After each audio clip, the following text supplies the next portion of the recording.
رسول بخش صاحب، میرا سوال یہ ہے کہ ایک تو محمود خان اچکزئی صاحب کی ناراضی، پھر پارٹی کو اعتماد میں نہیں لیا گیا، اوپر سے علیمہ خان کے تحفظات، ان سب میں کتنی صداقت ہے؟ دیکھیں، میں آپ کے سامنے دو سیناریو رکھتا ہوں۔ ایک یہ ہے کہ پنجاب کی حکومت نے فیصلہ کیا ہے کہ ہم جلسہ نہیں ہونے دیں گے، اور اس کے لیے دفعہ 144 کا نفاذ کر دیا، جس طرح عسکری صاحب کہہ رہے تھے، گرفتاریاں بھی ہوئیں۔ دوسری طرف سے پنجاب کے پی کی حکومت ہے، گنڈا صاحب ان کے چیف منسٹر ہیں، اور وہ اس کو وائلیٹ کرنے کے لیے اٹک کی پل کراس کر کے یہاں ترنول میں آ جاتے ہیں اور بہت بڑا جلسہ کرتے ہیں۔ تو یہ دو صوبوں کے درمیان ایک تصادم کسی کیفیت پیدا ہوتی، اور وہ کیفیت پیدا کرنے کے لیے سماں باندھا گیا،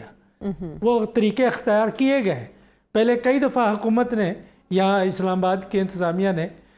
اس کو اجازت نہیں دی پارٹی کو، اور یہ کہاں سے اجازت ملی ہے،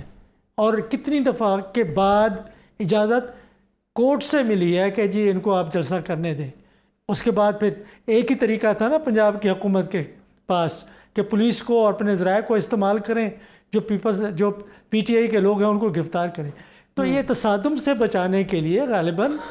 وہ جو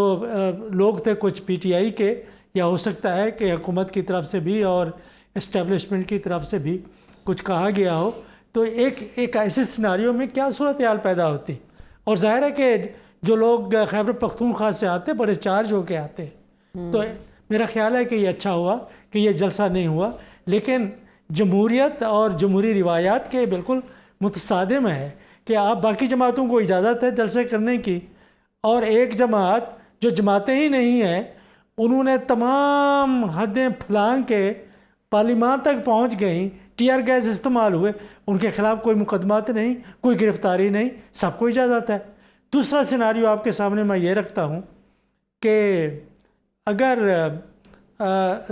عمران خان صاحب باہر ہوتے اور اس ماتوب پارٹی کو لیڈ کر رہے ہوتے، تو کیا یہ جو بھانت بھانت کی بولیاں بولی جا رہی ہیں وہ کیا بولی جا سکتی تھی؟ اور اس صورت میں اگر آپ یہ مان لیتے ہیں، اور ہم مانتے ہیں کہ سیاسی جماعتوں میں جمہوریت نہیں ہے، یا شخصی ہے یا خاندانی حکومت ہے، وہ جو سیاسی جماعتوں کے اندر چلتی ہے، تو اس صورت میں جو تعلق ہے رہنما کا یا سیاسی خاندان کا عوام کے ساتھ ہے۔ یہ درمیان میں جو ہرکارے پھرتے ہیں، جن کو کہ نامینیٹ کیا جاتا ہے کہ آپ سینیٹر بن جائیں، آپ ایم این اے بن جائیں، آپ سپوکس پرسن بن جائیں، ان کی کیا حیثیت ہے؟ کہ حیثیت تو یا تو ان عوام کی ہے جو ان کو ووٹ دیتے ہیں، یا اس شخص کی ہے جو پارٹی کا لیڈر ہے۔ تو وہ اگر لیڈر باہر نہیں ہے،